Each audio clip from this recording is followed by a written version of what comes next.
നമസ്കാരം. തൊടിയിലെ ചെടി എന്ന പരിപാടിയിലേക്ക് എല്ലാവർക്കും സ്വാഗതം. നമ്മൾ ഇന്ന് പരിചയപ്പെടാൻ പോകുന്ന 4 മണി ചെടിയെയാണ്. ഇന്ത്യയിലുടനീളം വന്യമായി വളരുന്നതുകൊണ്ട് വീട്ടുമുറ്റത്തെല്ലാം മനോഹരമായ പുഷ്പങ്ങൾക്ക് വേണ്ടി നട്ടുവളർത്തുന്ന ഒന്നാണ് 4 മണി ചെടി. ഇതിൻ്റെ വേര് ചീനപ്പാവിൻ്റെ വേരിനോട് സാമ്യമുള്ളതുകൊണ്ട് ഇത് ചീനപ്പാവിന് പകരമായി ഉപയോഗിക്കാറുണ്ട്. നിക്ടാജിനേസി കുടുംബത്തിൽപ്പെടുന്ന മിറാബിലസ് ജലാപ്പ എന്നാണ് ഇതിൻ്റെ ശാസ്ത്രനാമം. സന്ധ്യാകേളി, കൃഷ്ണകേളി എന്നിവയാണ് ഇതിനെ സംസ്കൃതത്തിൽ വിളിക്കുന്നത്. 30 മുതൽ 70 സെൻറ്റിമീറ്റർ വരെ ഉയരത്തിൽ വളരുന്ന ഒരു സസ്യമാണിത്. കിഴങ്ങു പോലെ തടിച്ചു ചിരസ്ഥായി വേരുകളുണ്ട്. തണ്ടുകൾ മൃദുവും മാംസളവുമാണ്. പർവ്വസന്ധികൾ തടിച്ചു മുഴച്ചിരിക്കും. ഇലകൾക്ക് 5 മുതൽ 15 സെൻറ്റിമീറ്റർ വരെ നീളവും 3 മുതൽ 10 സെൻറ്റിമീറ്റർ വരെ വീതിയുമുണ്ട്. ഹൃദയാകാരത്തിലാണ് ഇതുള്ളത്.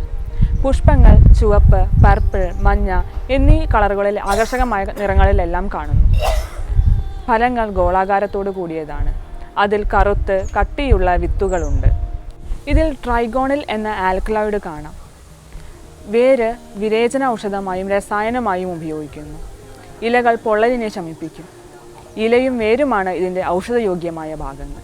വൈകിട്ട് 4 മണിക്കാണ് ഇതിൻ്റെ പുഷ്പങ്ങൾ വിരിയാറുള്ളത്. അതുകൊണ്ടാണ് ഇതിനെ 4 മണിച്ചെടി എന്ന് വിളിക്കുന്നത്.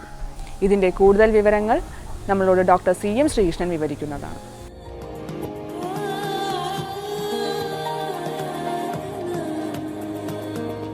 ഈ 4 മണിപ്പൂവ് എന്നൊക്കെ പറയുന്നത് 4 മണിക്ക് വിരിയുന്ന പൂവ് എന്നർത്ഥം. അതായത് ഈ സൂര്യൻ്റെ തീക്ഷ്ണത കുറയുമ്പോഴാണ് ഇത് വിരിയുന്നത്.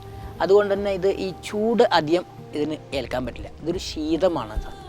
ഇതൊരു ഏറ്റവും പ്രധാനപ്പെട്ട ഉപയോഗം ഈ അത്യാവശ്യം ഈ കുട്ടികൾക്കൊക്കെ വിരേചനത്തിന് ഉപയോഗിക്കുന്നതാണ്. പിന്നെ ഇത് രക്തശുദ്ധികരമാണ്. ഇതിൻ്റെ എക്സൈലിനാണ് കൂടുതൽ ഉപയോഗിക്കുക. അതായത് ഇതിൻ്റെ ഈ ഇല ഈ വ്രണത്തിലൊക്കെ അരച്ച് പോൾട്ടീസായിട്ടിട്ട് ബാൻഡേജ് ചെയ്ത് കഴിഞ്ഞാൽ വ്രണം പെട്ടെന്ന് ഉണങ്ങും. പിന്നെ ഇതിനൊരു പ്രധാനപ്പെട്ട ഉപയോഗം ഈ ഒരു ഫേസ് പാക്കായിട്ട് ഉപയോഗിക്കും. ഈ 4 മണിപ്പൂവ് അരച്ച് ഈ വെണ്ണ ചേർത്തിട്ട് മുഖത്ത് പരട്ടിക്കഴിഞ്ഞാൽ ഈ കരിമുഖം മാറും.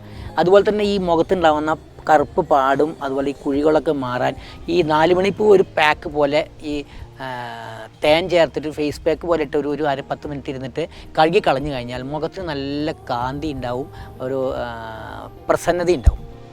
ഇത് ഈ ചീനപ്പാവിന് പകരമായിട്ട് ഉപയോഗിക്കുന്ന ഒരു ചെടിയാണ് ഈ 4 മണിപ്പൂവ്. ചീനപ്പാവ് വളരെ അത്ഭുതമായ ഫലസിദ്ധികൾ, അതിന് വളരെ അത്ഭുതമുണ്ട്. അതിനില്ലെങ്കിൽ പകരം ഉപയോഗിക്കുന്നതാണ് ഈ 4 മണിപ്പൂവ്.